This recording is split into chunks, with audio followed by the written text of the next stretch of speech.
Hey there, today I'm going to give you a general overview about e-commerce because there's so much stuff going on there. Bulk orders, there's drop shipping, there's private labeling, and I just wanted to kind of share with you how all of the pieces fit together. Where do you start? Where do you end up? What are the different challenges for each of the steps of the progression, basically? How we manage our businesses, how we have managed our businesses, cash flow, inventory management.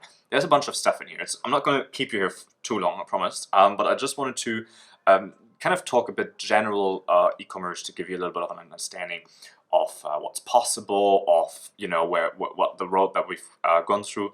So what we're going to put up here on screen, or what you see on screen right now, is basically a screenshot of our earnings for the last day, and that is just from a German shop that we put together in the beginning of June.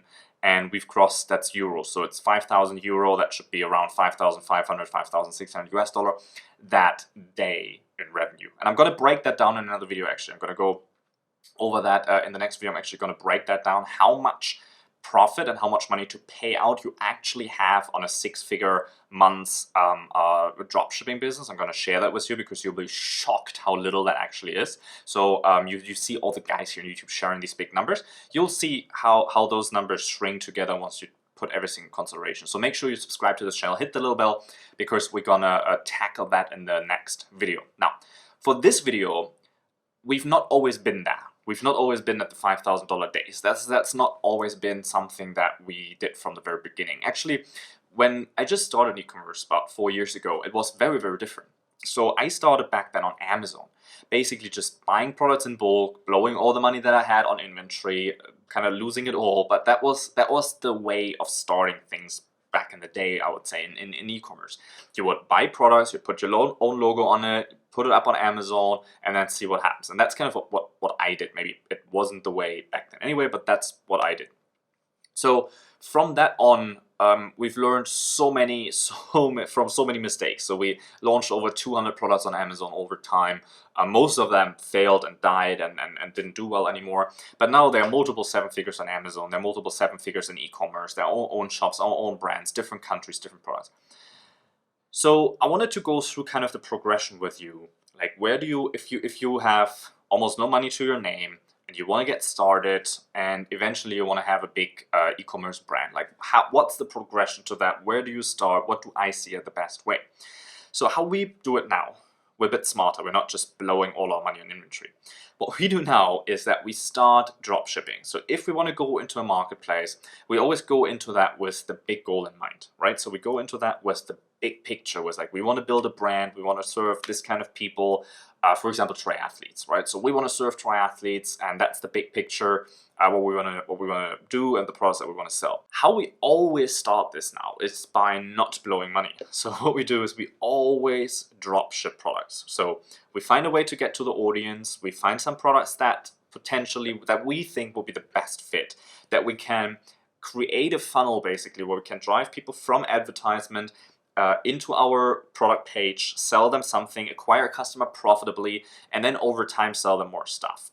And it's so important that you do that step profitably, because that way you can then just scale it to the moon and get as many people in as you want and have a seven-figure business really quick.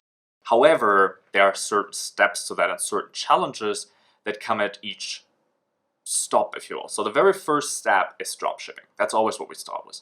We don't want to spend any money in inventory, very little money on ad spend, get some people in the door, test the products, test the offers, see how we need to market to people. And then once that's done, we keep doing that for a long time. The profits that we take out of that, it's a very profit kind of business. So that's something where we actually accumulate profits instantly. Those profits we accumulate. So we don't pay them out, we don't buy Lambos, we don't do any shit like this. We get out the profits, and then we save those profits to then buy in bulk. So we buy our products that we sell in bulk once it's proven. If it doesn't work out, we just try another product, try a different offer. If that doesn't work, we just try a different offer, try a different product. Because you don't really lose anything. You don't have to buy any products up front. You don't have to spend much money on advertisement. You just play with the numbers, right? You see how you can make that all work. That's the dropshipping side of things. And then we save the profits, because dropshipping has a couple of negative points. One, yes, it's the shipping times. The second thing is the control. So we have no control over the supplier. If the supplier runs out of stock, we're out of stock. right? That's a problem. If the supplier has bad quality all of a sudden, we have bad quality all of a sudden. That's a problem. So what we do in the very first step, we accumulate the profits and then buy products in bulk and put all of those products into a Chinese fulfillment center that ships out all of the products one by one when we get orders, right? So we go away from having one supplier that ships out individual products, but we go to one supplier where we buy in bulk, where we get a better price already. Then we put that in a Chinese fulfillment center, so we control the inventory. We know the quality is good. We control the whole stock. And we know how many units we have left, right? But because in those beginning phases, we're still growing, we're still adding more sales to it, we're still not sure how many products we actually need in the future. So we cannot go and private label that yet. We cannot go and send inventory to, let's say, Germany, right? We have a store in Germany. How do you know how many units you need to order if you don't know how many units you're selling, right? So the progression in between is having the inventory bought in bulk, put them in a Chinese fulfillment center, send them out, okay? So number one, drop ship them. Number two, buy in bulk and ship them from China. Because that way, you need to manage your cash flow. The profits that you made from the drop shipping are not enough to buy inventory that is big enough, or units that are enough to support the production time, the lead time, the shipping time. So what I mean by that, you order the product, and if it's produced in bulk, it takes some time for the production. Then it again takes some time for it to be shipped to Germany, stored there, and then being shipped out. So you have these little tiny quick shipping times. That is the end goal. However, at the stage where you place these simple bulk orders, you don't have the capital. So you don't have the time for that. You need to support such a long time of stock. You need to have the 30 days production plus 30 days shipping until it's booked. So you need to have 60 days more products than you'd actually need, right? So you need to be stocked up for the next 2 months. And if you're still growing in sales, there's no way you can finance that stock with your dropshipping profits, okay? That's why first dropshipping, second we do bulk orders. Simple bulk orders, no logos, no nonsense, nothing like that. Put it in a Chinese fulfillment center and fulfill it from there.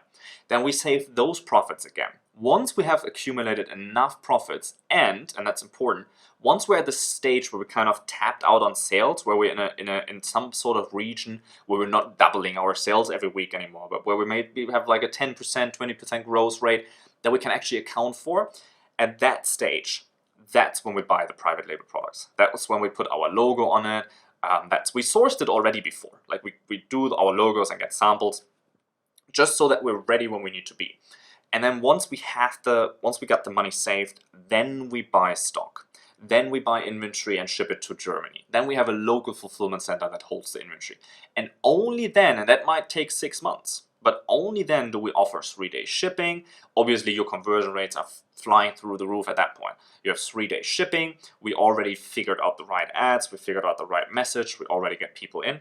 And that is the moment then when we start more brand building. So we're adding more products to it. We start social media channels. We start any kinds of advanced things.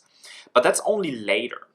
However, how a lot of people do it is they want to go directly to branded private label products. And to me, that is because we've done it so many times. It's such a dump for your money. So even if you have an investor, it's just dumping so much money into inventory, and it just sucks away all of the power that you have with that. So obviously, it takes some sort of control to not blow all your profits until you're there, right? Because you need to accumulate them. But once you're there, then you're in a really good spot where you can grow it slowly with a 10-20% increase in sales every month, where you can be at 6 figures a month, 7 figures a year. That's a very good spot to be to introducing private label products. So for example, the screenshot that I showed you earlier, that's a business that we're still in the dropship phase. We didn't even buy anything in bulk yet. And that just from the dropshipping phase, it's gonna do $2, $3, $4 million next year. It just depends on how quick, how much we're still gonna grow that. Now the next step is we're looking at bulk orders. We're not looking at private labeling. We're not looking at any of that kind of stuff. Now we just see control. and later we seek branding, we seek the best possible product margin, we seek buying directly from manufacturers, all that kind of stuff. But that's much later. So the natural progression that we go through is always drop shipping. Test it out. Does the offer work? How do the numbers look like? If that's proven, then we progress to bulk orders. If that works out, if that the sales continue, the growth continues, and we get to a point where growth isn't exponential anymore, but just 10-20% every month, and we can kind of control that, then we buy inventory that lasts for 2 to 3 months, ship those over to Germany, and have them fulfilled. And if you hit times like Christmas, you need to buy even more. So you need to have a really tight control about your cash flow. You need to know exactly how much money do you get to keep after taxes, after payroll, after you paid yourself. How much money do you keep? How long do you need to save up? So it becomes really it really becomes a game of inventory management, cash flow management, and all of that kind of advanced stuff. Do you need to worry about that right now when you're starting dropshipping? No, absolutely not. Doesn't matter. However, it's good to know kind of what's coming, and knowing that you probably need to seek people out that have already done it to ask for advice. Okay, because that's what we're here for. So below here in the link in the description, I give you a web class that gives you the first steps. This web class teaches you all the first steps, how we generate profits with dropshipping, how we use very different systems than you usually see out there, how we get secure, reliable suppliers, and all of that kind of stuff you find in the web class below. So make sure you check that out. And that gets you started. That gets you in the door, that gets you selling, that can get you to 7 figures a year, and then you can go from there.